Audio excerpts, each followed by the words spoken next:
안녕하십니까. 조정근의 속속 경제 조정근입니다. 어제 미국의 재무장관 옐런이 금리 인상을 언급했습니다. 물론 곧바로 이제 파장이 커집니다.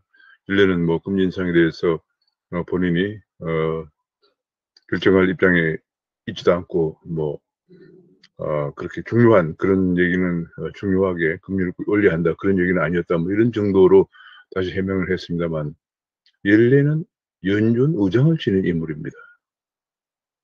누구보다도 금리 인상의 메커니즘, 금리 결정의 메커니즘을 잘 알고 있는 분이고, 또 재무장관으로서, 미국의 바이든 행정부의 초대 재무장관으로서 지금 세계 경제에 중요한 입장에 있는 그런 분입니다. 그런 분이 미국의 금리 인상을 예고했다는 것은 굉장히 중요합니다.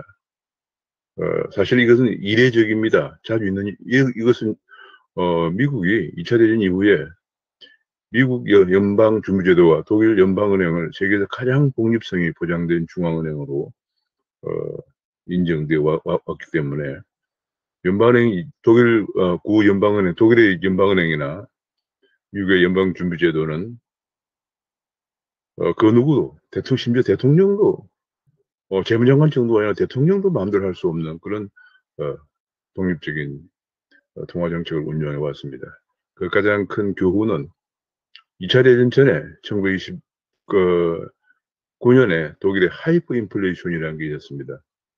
1년에 심지어 수십만 퍼센트의 물가 상승률을 기록하면서 독일의 마르크화가 당시에 완전히 어, 휴지 조각이 되었습니다. 그 이유가 뭐냐면 정비를 조달하는데 전비를 조달하면서 하는데, 그 1차 대전이 중에 전비를 조달한 거에 의해서 바이마르 공화국이 마음대로 통화를 하는 그런 어, 그 당시에 그 은행, 제국은행, 그 당시에 독일의 은행으로 하여금 돈을 막 찍어내게 했습니다. 그 당시에 또 요즘 MMT라는 거 비슷하게 정부가 필요한 재정은 정부가 찍어내야 된다 하는 그런 국정화폐론이라는 게 등장을 했습니다. 국가가 마음대로 화폐를 찍어내도 된다는 국가가세하는 인물이 책을 내고 등장하면서, 이론적으로 또 그런 식으로 뒷받침해주면서 학계에서 뒷받침해주면서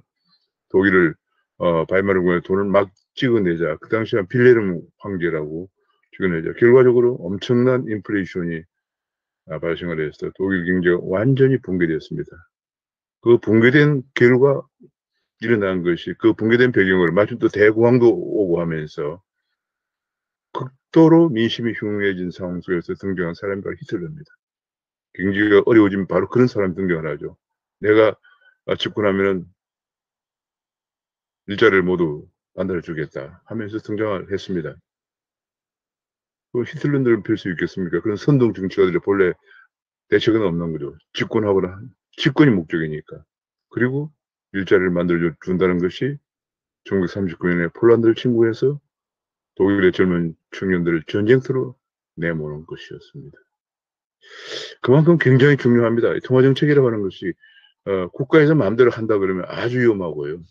그렇다고 돈을 너무 안 찍어내면은 2차 대공황 같은 문제가 발생하면서, 그래서 뭐 인간이 완전하지 않지만 최고의 그 통화 전문가들이 모여서 그 물론 연방은행 총재나 연준의 의장은 대통령이 임명은 최종적으로 하지만 임명한 이후에는 임기를 철저히 보장하면서 완벽한 독립성을 보장해요.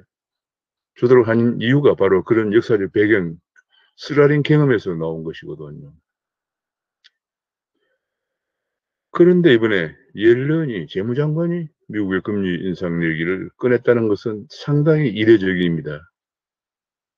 그래서 옐런 얘기대로 연방준비제도에 연배 금리 결정에 개입하는 그런 의도는 전혀 없다, 아니다라고 얘기를 다시 빨리 진화해 나왔습니다만은, 제가 보고자 하는 포인트는, 또 전 세계가 주목하는 포인트는 바로 미국의 금리 인상이 임박했다는 사실입니다. 임박했다는 사실을 옐런이 먼저 얘기를 한 것입니다. 사실은 중앙은행 책임자들이나 이런 분들은 내일 금리를 올리는 순간까지도 사실 미리 얘기하지 않습니다. 미리 얘기하면 금융시장이 바로 엄청난 요동을 치기 때문에.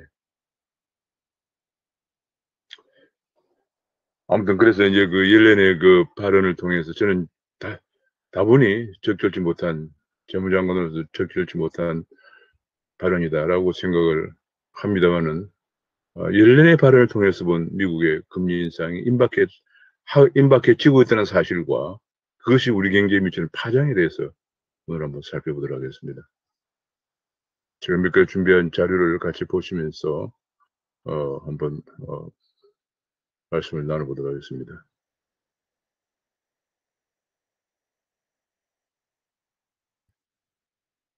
제가 이런 정도 준비했습니다. 앞당겨질 미국 금리 인상 파장, 위기 예방이 중요하다. 그 얘기입니다. 지금 이게 제가 보기에는 미국의 금리 인상은 한국 경제에 엄청난 위기를 몰고 올 가능성이 큽니다. 만약에 연말이나 연초에, 내년 초에나 연말 정도 금리가 올라간다 그러면은 아마 내년 우리나라 대선에 엄청난 파장을 미칠 가능성이 큽니다. 굉장히 위기를 가져올 것이기 때문에. 제가 한번 그 내용을 그게 과거의 경험을 통해서 한번 살펴보겠습니다. 미국 오늘 아침에 인플레이션 공포 때문에 미국이 경기 과열을 막기 위해서 금리를 올려야 할 수도 있다는 발언을 하면서 쇼크를 가져왔습니다. 참고로 말씀드리면 옐렌 본인도 훌륭한 경제학자로서 연준 의장까지 지냈습니다만, 옐렌 남편도 유명한 경제학자로서 노벨상까지 받은 사람입니다. 둘 다 금융 전문가입니다. 옐렌은 미국의 경제가 과열될 우려가 있다는 경고를 냈습니다. 물론 옐렌 입장에서도 금리에 대해서는, 금리 결정은 중앙은행 소관이지만은 경기 과열에 대해서는 다 뭐 충분히 얘기할 수 있는 그런 입장에 있습니다. 미국 물가 상승률이 2.6%까지 올라갔습니다. 3월 물가 상승률 2.6%를 기록하고 1분기 성장률이 6.4%라는 기염을 토했습니다. 미국은 이것이 전분기 대비로 하기 때문에 전분기 연율이거든요. 그러니까 이게 우리나라처럼 기저효과가 아닙니다. 기저효과는 이미 벌써 지난 3분기에 지난 반영이 되었고요. 이게 4분기고 1분기인데 전분기가 4분기에 4.3이니까 6.4가 아주 그냥 성장률이 좋은 것이죠. 우리나라처럼 기저효과 전년 동기 대비가 아닙니다. 전분기 대비 연율로 환산해서 6.4인데요. 그리고 미국의 1인당 소득 수준이 약 6만 5천 달러 정도 가고 있다는 걸 생각하면은 보통 소득 수준이 높은 나라가 성장률이 낮고 소득 수준이 낮은 나라가 성장률이 높다는 그런 관례가 지금 깨지고 있는 상황입니다. 완전히 코로나로 인해서 양분되고 있는 상황입니다. 오히려 코로나 백신을 먼저 확보한 국가들은 성장률이 높아지고 있고, 특히 이제 미국이나 영국이나 뭐 이스라엘 뭐 이런 데, 대만 이런 데 성장률이 높아지고 있고, 백신 확보가 늦어져서 집단 면역이 늦어지고 있는 국가는 성장률이 낮아지고 있는데, 백신 디바이드가 바로 성장 디바이드를 가져오고 있는 상황입니다. 미국은 백신을 접종률이 높아지면서 이번 7월 4일을 코로나 독립 기준일로 하게 선포하겠다는 바이든 행정부의 그야말로 참 의기양양한 그런 표현에서 알 수 있듯이 미국 경제는 빠른 속도로 회복되고 있습니다. 이 문제에 관해서 옐런이 경고를 날린 것입니다. 미국의 일자리도 아주 급등을 하고 있습니다. 이 비농업 일자리가 3월 달에 910, 이게 지금 단위가 1000명 단위가 91만 명 증가한 데 이어서 4월 달에는 100만 명 증가할 것으로 예상이 되고, 아주 4월달 신규 일자리만 210만 개 증가할 것으로 이렇게 전망되고 있는 정도로 회복이 너무 빨라지고 있습니다. 그러면서 실업률도 급락을 하고 있습니다. 4.0, 현재 3월달에 6.0인데 곧바로 좀 있으면 4.0이 될 전망입니다. 문제는 이 물가 상승률 2.6%는 이미 연준이 목표하고 있는 2.0을 훨씬 넘어서고 있다는 얘기입니다. 그러자 국채금리도 급상승을 하고 있습니다. 국채금리가 상승을 하고 있는 상황입니다. 지금 연준은 이제 작년 3월부터 코로나가 오자 작년 3월에 바로 금리를 제로 수준으로 낮췄습니다. 양쪽 완화를 하면서 동시에 제로 수준으로 낮췄습니다. 이것 때문에 이제 유동성 장세를 보이면서 주식도 오르고 주가도 오르고 코인 가격도 오르는 그런 모습을 보인 거죠. 이걸 계기로 해서. 연준에서는 지금 현재 생각하기를 물가 상승률이 지난 전망에서 연준은 1년에 4번 경제 전망을 발표합니다. 3월, 6월, 9월, 10일. 연준이 8번 경제 FOMC가 있는데 그중에서 3, 6, 9, 12에 경제 전망을 발표하고 연준 의장의 기자회견을 합니다. 이것이 지난 3월 전망인데요. 전망치가 이렇습니다. 2.0이 2023년에 가서 달성될 거다. 이렇게 봤어요. 미국은 단순한 소비자 물가가 아니고 PCE 물가라고 해서 개인 소비 지출 물가 상승률을 기준 지표로 하고 있습니다. 근데 거의 뭐 소비자 물가 상승률하고 같이 가고 있어요. 근데 벌써 2021년 3월 달에 2.6을 기록했거든요. 그러니까 그래서 이제 이런 거, 그리고 실업률도 4%가 2023년에 달성할 거라고 예상했는데 벌써 3월 달에 6%인가 하반기에 4%가 될 가능성도 있습니다. 지금 현재 물가 상승률이 이미 벌써 3월 달에 2.6을 기록하고 있어서 벌써 이것이 이 전망이 상당히 너무 코로나 이후에 빨리 회복될 걸 생각하지 못한 전망이다라는 걸 알 수가 있습니다. 그래서 옐런이 이걸 근거로 연준 의장은 계속 금리 상승이 아직 멀었다라고 얘기했지만 옐런은 아니다. 지금 벌써 3월 달에 2.6% 물가 상승률을 기록하고 일자리가 계속 확충되고 있는 모습을 보면은 금리 상승이 임박했다라고 합니다. 라고 얘기한 것입니다. 금리가 올리고 나면 한 6개월, 최소한 1개월, 많게는 한 1년 정도의 그 시차가 발생하기 때문에 그것도 고려해야 되거든요. 그렇게 생각하면 아마도 최소한 이것이 뭐 내년 정도 간다 하더라도 금년 하반기에 금리 변동 가능성이 상당히 높아졌다 이렇게 보여집니다. 지금 현재 벌써 이렇게 전망했던 게 다 2017년 2021년 정도에 가서 벌써 이렇게 2.3을 기록했거든요. 3월 달에 벌써 전망이 계속 빨라지고 있습니다. 예상보다. 앞으로 계속 그래서 이제 6, 9월 달에 미국 FOMC를 정말로 중요하게 관찰해야 되겠습니다. 연준 의장의 지금 파월 의장은 왜 이렇게 조심하냐면 과거에 대공황 때 에클스라는 사람이 의장이었는데 에클스가 경기가 좀 회복되자 금리를 올려서 바로 경기가 주저앉아서 대공황이 오래가는 실수를 범했습니다. 우리가 에클스 실수라고 그러는데 그런 실수를 반복하지 않으려고 좀 조심조심 하고 있는데 너무 조심하면은 예전의 경기가 과열돼서 또 버블이 발생하는 문제가 생기거든요. 중앙은행 일이라고 해서 굉장히 어렵습니다, 사실은.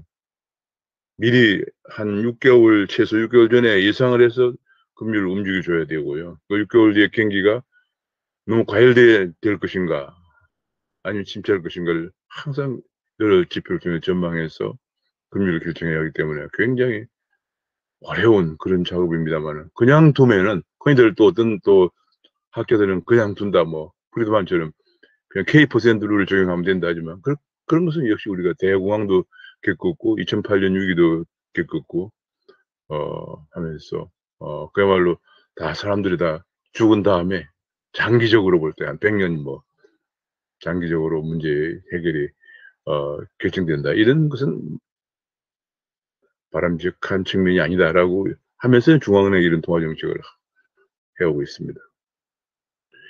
그런데 문제는 미국의 금리를 올리면 신흥시장국의 금리를 올려야 되는 문제가 있습니다. 왜냐하면 그동안에 미국에서 작년 3월에 양적 완화를 재개하면서 제로금리와 양적 완화를 재개하면서 지금 현재 5조 한 5천억 달러의 돈이 풀렸는데 그중에 절반이 금리가 높은 신흥시장국으로 왔습니다. 신흥시장국에 이미 돈을 다 쓰고 있죠. 공장도 짓고 뭐 집도 짓고 많이 쓰고 있는데 그 돈들이 다시 온 돈들이 미국으로 흘러 들어가면은 바로 신흥시장국이 이미 돈을 절반은 아마도 썼겠죠. 그런 상태에 미국으로 돈이 다 흘러 들어가면은 외화 유동성이 부족해서 외환위기가 옵니다. 최소한 외화 유동성 경색 현상이 발생을 합니다. 그것이 바로 외환위기예요. 제가 이렇게 조사를 해보니까 한국은행도 그래서 할 수 없이 금리 인상에 힘이 실린다는 얘기입니다. 금리를 안 올리고 있다가 나중에 외화 유동성 경색 현상이나 심할 경우 외환위기가 발생하면 안 되기 때문에 그렇습니다. 제가 과거 추세를 보면은 미국 금리 인상이 있은 이에 금융위기가 발생했습니다. 1998년도에 동아시아 위기. 미국 금리 인상 있은 후에 2008년도 위기가 또 발생을 했습니다. 이번에도 미국 금리 인상이 되면은 다시 위기가 올 것인가 하는 문제입니다. 이 앞에 1980년대 후반에 중반에 중남 위기도 마찬가지입니다. 항상 전 세계에서 가장 막강한 기축통화의 위력을 갖고 있는 미국이 금리를 낮추거나 제로금리를 하거나 돈을 많이 풀면 그 돈들이 전부 금리가 상대적으로 높은 신흥시장으로 흘러 들어가게 마련입니다. 자본 이동이 자유화 되어 있기 때문에. 그리고 다시 미국이 금리를 올리면 그 돈들이 미국으로 들어가면서 이미 많이들 쓰고 있던 신흥시장국들에서는 달러가 부족해지면서 외환위기가 발생을 합니다. 이 문제에 관해서 사실은 오래전부터 1945년에 2차 대전이 끝나고 나서 연합국이 성경국이 모여서 2차 대전 이후에 국제 통화 질서를 어떻게 가져갈 것인가를 논의를 아주 심각하게 할 때 영국의 존 메이너드 케인즈는 절대로 어느 한 나라의 통화에 의존하면 안 된다.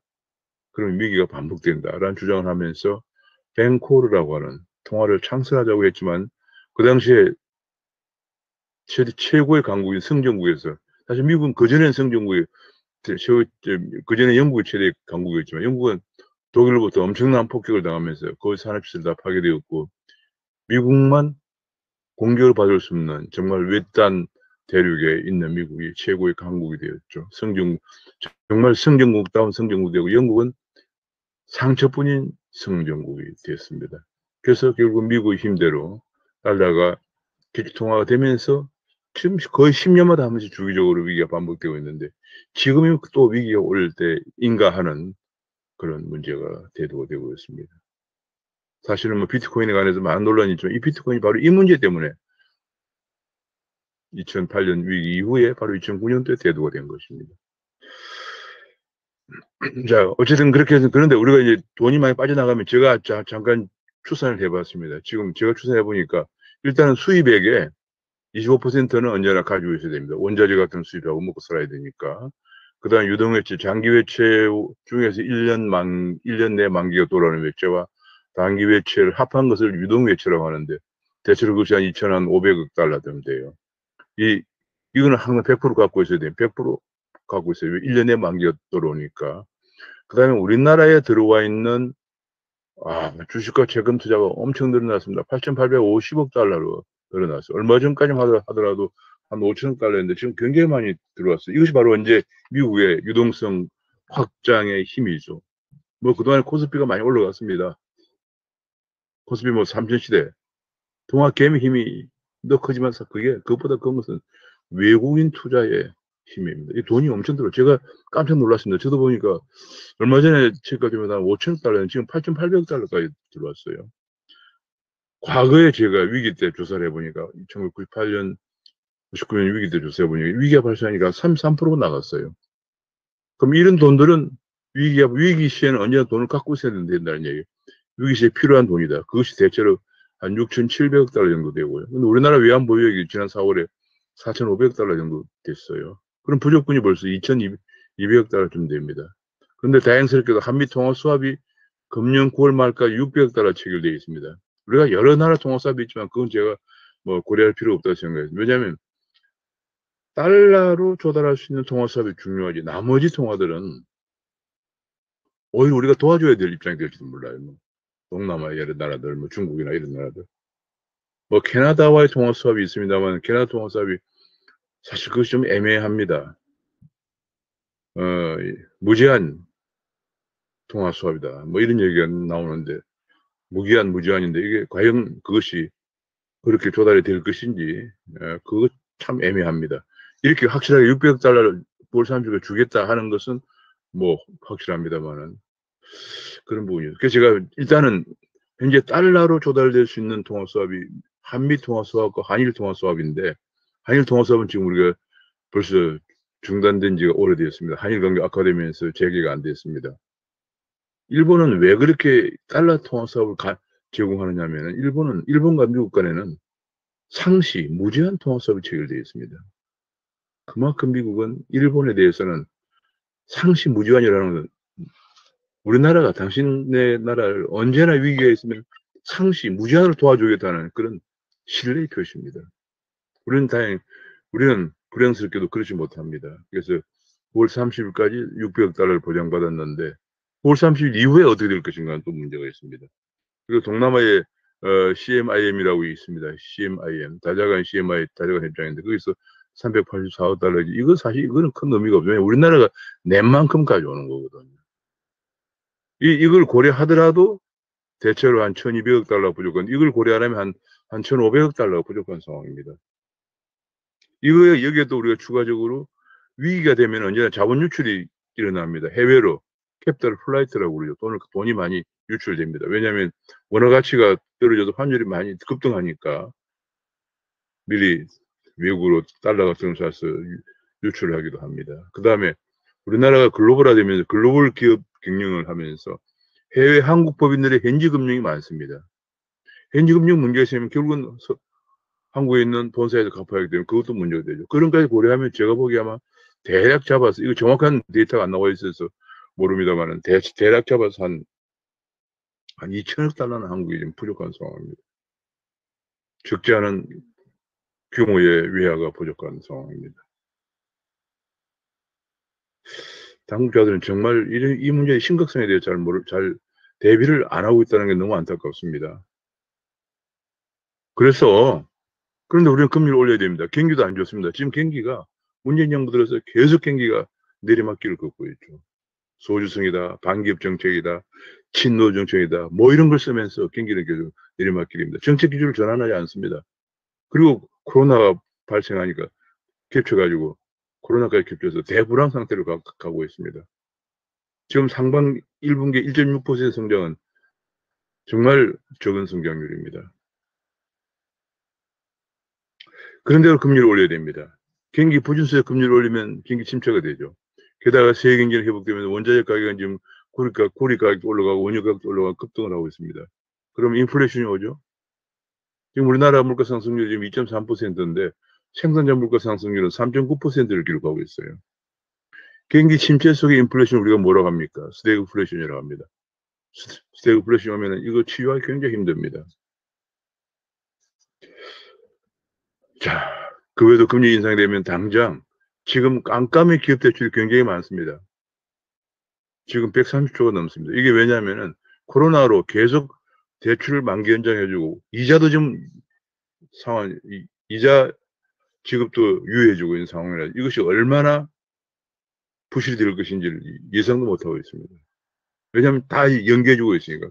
사실은 이게 원리금 상환 같은 것을 유예해주고 이자도 못 내는 이런 정도는 이미 이게 부실화된 거예요. 이런 걸 다 유예해주고 있다가 코로나가 끝나가면은 이건 금융부실로 드러날 겁니다. 게다가 금리까지 올리니까 파장이 더 크죠. 가계부채도 작년 말에 1726조 원이었는데 아마 더 늘어나겠죠. 이것도 금리가 올라가면 또 취약계층을 중심으로 부실화될 겁니다.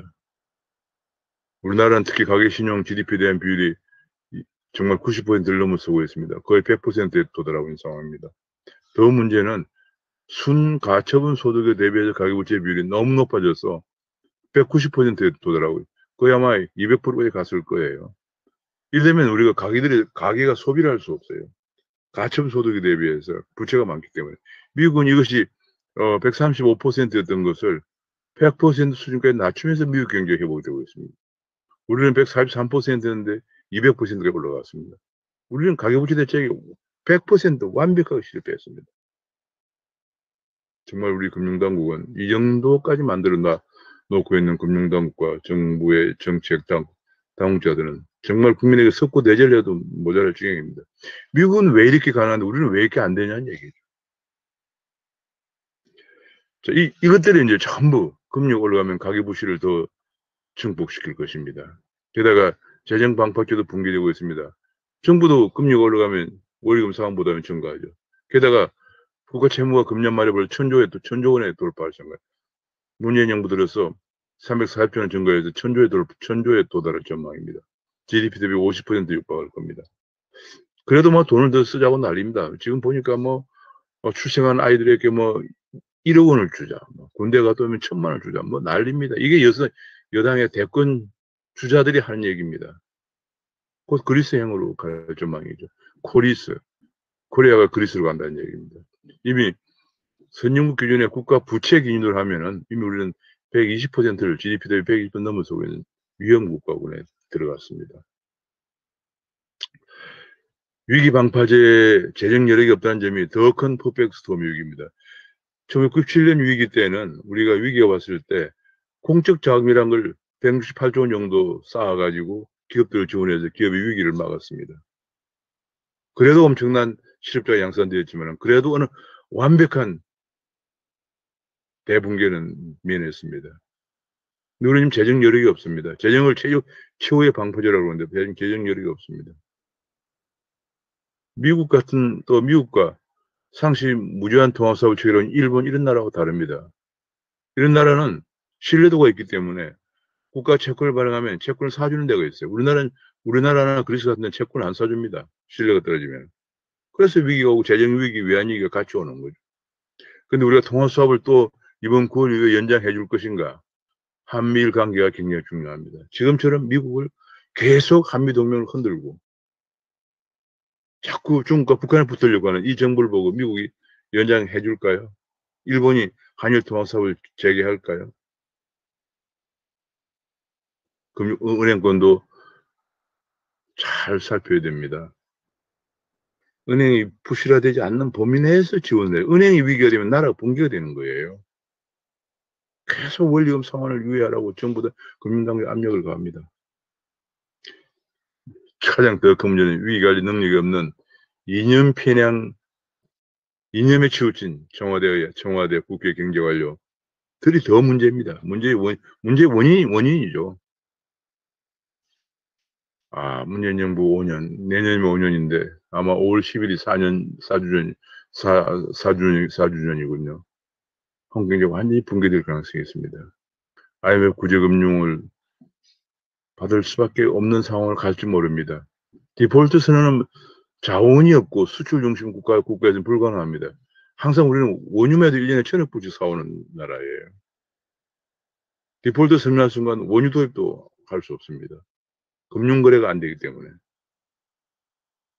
한국을 위해서 우리가 디폴트를 선언한 순간 한국을 위해서 누가 금융을 제공할 기관은 아무도 없어지는 거죠. 그래서 원유도 못 사고 자원도 못 사기 때문에 우리는 완전히 그야말로 깜깜한 국가로 전락합니다. 그래서 결국은 구제금융을 또 받는 일이 발생할지도 모릅니다. 그렇게 되면서 다시 헐값에 과거 우리가 97년, 98년도 겪은 것처럼 우리의 그동안의 알짜 자산들을 헐값에 매각해야 되는 천문학적인 국부 유출이 발생할지도 모릅니다. 기업의 연쇄부도로 이제 공적자금 투입도 재정이 바닥이 나서 어렵기 때문에 기업이 연쇄부도가 나면서 상상을 초월하는 고실업의 지옥문으로 들어갈 가능성도 있습니다. 이런 경우가 바로 선동과 같이 이런 경우가 되면 더 사회적 혼란이 가중되면서 선동가를 집권합니다. 과거 독일, 아르헨티나, 베네수엘라, 지금 그리스 뭐 이런 게 다 그렇습니다. 한국은 북한과 대치하고 있기 때문에 더욱더 이렇게 되면 한국이 붕괴될 위험이 커집니다. 저는 내년 후내년 정말 우리나라를 미국 금리를 올리고 난 다음에 내년 후내년 우리 한국을 정말 한국 경제뿐이 아니라 대한민국을 정말 걱정하고 있습니다. 정말 대책이 없나? 지금부터라도 비상한 이슈를 갖고 대비책을 강화해야 한다는 제 생각입니다. 첫째, 외화 유동성을 확보해야 됩니다. 가능하면 외환 보유액을 잘 확충하라. 지금은 뭐 저번에 우리가 한미 간에 외환협정을 체결해서 이제 외환시장 개입도 못합니다. 투명하게 공개해. 그러면 뭐입니까? 한미 한일 통화 수합이라도 잘 체결해서 제2 방파제 위화 유동성이라도 위화 방파제라도 확보해야 되는데 그러려면 한미일 관계 개선이 중요합니다. 지금처럼 한미일 관계를 계속 정상회담을 20여일도 안 남긴 상태에서 미국의 바이든의 비위를 긋고 일본을 계속 자극하는 발언들을 쏟아내는 우리 외교 팀들 정말 대한민국의 미래를 생각하는 사람들인지 저는 뭐 도무지 이해를 할 수가 없습니다. 은행의 외환 건전성이 유지가 되는 범위 내에서 코로나로 타격 입은 기업들을 지원해야 됩니다. 은행이 붕괴되면 국가가 붕괴되는 거예요. 그래서 외환위기 때도 공적자금을 투입해서 은행은 살리는 겁니다. 근데 지금 코로나로 타격을 입은 기업들을 구한다고 은행을 계속 깜깜이 대출을 연장해주고 이자도 연장해주고 정말 위험합니다. 항상 건전성이 유지가 되는 범위 내에서 지원을 해야 됩니다. 재정 건전성 지금부터라도 불효불급한 재정주를 억제하고 엄기간 재정준칙을 다시 만들어서 지금 지난번에 만든 공당계 발표한 재정준칙은 완전히 물준칙입니다. 그거 안 되고 다시 만들어서 정말 재정의 건전성을 유지해 나가야 됩니다. 내년 선거라고 지금 막 돈 푼다는 약속밖에 없어요. 답답합니다. 이런 것들 전부 우리나라를 대한민국을 붕괴의 퍼펙트 스톰으로 몰고 가고 있습니다. 게다가 미국도 금리를 올린다는데 아무 대책을 강구하지 않고 있는 우리 당국들을 보면서 기도 한 차입니다. 국민들도 위기가 온다는 인식하에서 파퓰리즘에 현혹되는 일이 없어야 되고요. 지식인들도 계몽운동을 펴야 됩니다. 제가 사실 이 유튜브 하는 목적이 바로 이겁니다. 조금이라도 알리려고요. 야당도 비난만 하지 말고 섀도우 캐비넷 같은 걸 만들어서 대책을 제시하고 국정 담당 능력을 강화해야죠. 이런 야당이 지금 앞으로 국정 담당한들 뭐 제대로 하겠습니까? 뭐 문재인보다는 낫겠지만은 제가 보기에 위기를 넘어설 가능성은 있을지 모르겠습니다. 지금부터라도 영국은 그러잖아요. 야당일 때 아니라 섀도우 캐비넷을 가동합니다. 야당일 때 오히려 연구소를 가동하고요. 그렇게 해서 대책을 항상 준비합니다. 국정 담당 능력을 강화시켜야 됩니다. 소극적 비난에서 적극적 대책으로 국민을 안심시키고 대응을 해나가는 이런 야당이 필요합니다.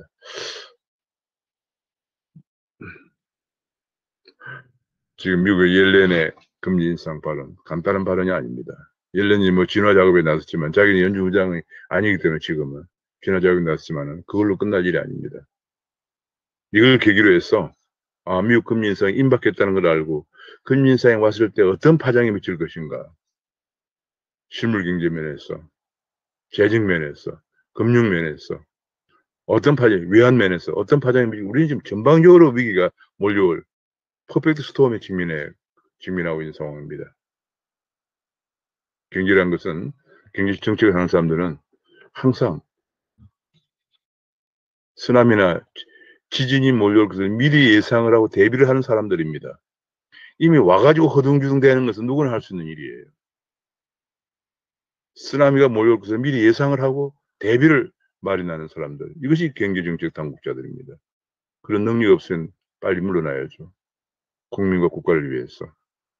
온갖 흠집이 많은 사람들의 청문회에 나와서 온갖 변명을 늘어놓으면서 그저 고위 간직에 앉기만 원합니다. 김현미 3년 동안 거의 4년 가까이 채우면서 난리를 피웠지만 집값은 부동산 엉망으로 만들어 놓고 물러나면 끝입니까? 앞으로는 더 큰 쓰나미가 다가옵니다. 재정 면에서, 금융 면에서, 외환 면에서, 실물 경제, 실험 면에서 더 큰 위기가 미국 금리 인상 계기로 다가올 전망입니다. 정말 정부 여당도 만반의 대책을 하고 야당도 섀도우 캐비넷을 가동해서 집권했을 때 어떤 일을 할 것인가 하는 것을 미리미리 준비하는 그런 지혜와 추진이 지금 필요한 상황입니다. 오늘 그 옐렌의 금리 인상 발언을 보면서 저의 소회를 말씀드렸습니다. 감사합니다.